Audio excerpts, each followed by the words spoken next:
Today's Tuesday lunch is inspired by our current collection, A House is a House.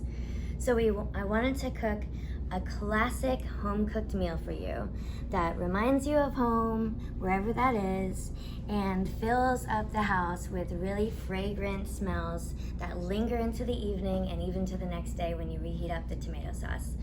When we were talking about home-cooked meals and our favorite dishes or casseroles that our moms used to cook in the studio, the favorite was spaghetti and meatballs. So here we go.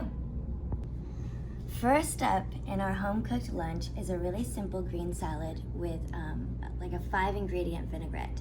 The key to fresh salads, obviously, is the lettuce. It's the most important component. Here I use frisee and butter lettuce. It's my favorite mix.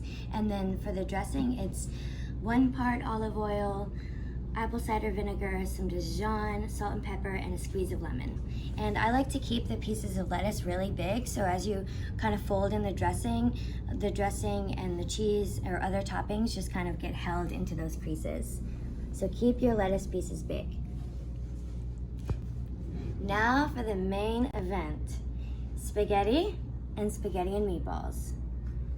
So this one has some capers and some grated Parmesan on top, just to throw in a little flair. And then this obviously has some meatballs on top. The secret to the sauce is using San Marzano tomatoes if you can. If you don't have fresh, get those whole San Marzano tomatoes from Italy in a can. Crush them up with your hands. And the other secret is to keep the sauce on low heat. If it cooks too long on high heat, then the water evaporates and it makes it into a concentrate, and that keeps the sauce from feeling and tasting really bright and instead tastes a little bit cooked. And so you want to keep it as bright as possible.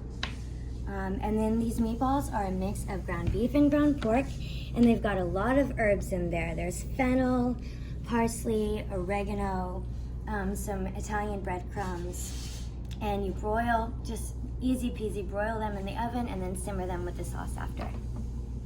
Don't forget your garnish, some grated Parmesan on top of all 3 things, why not?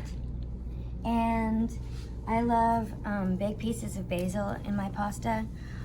That's another sauce tip too. You can actually simmer like 4 or 5 sprigs of basil in your sauce while it's simmering on the stove. I forgot to mention that, but it's very important. So some fresh basil, big or little, diced or minced or just hand torn to keep it easy peasy. Enjoy! A really special home cooked dinner is to light a candle at the table. It just adds to the ambiance and really sets the tone to have a nice meal with your family or yourself. There we go. Bon appetit. And then if you've got some really awesome sparkly silver garland lying around, do not hesitate to use that too for a table centerpiece.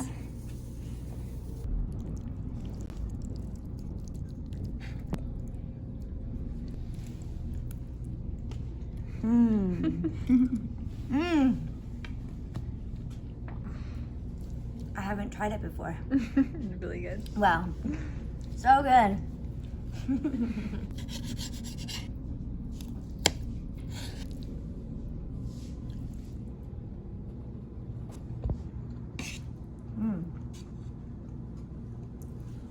Yum. You can really taste the fennel. It's so good.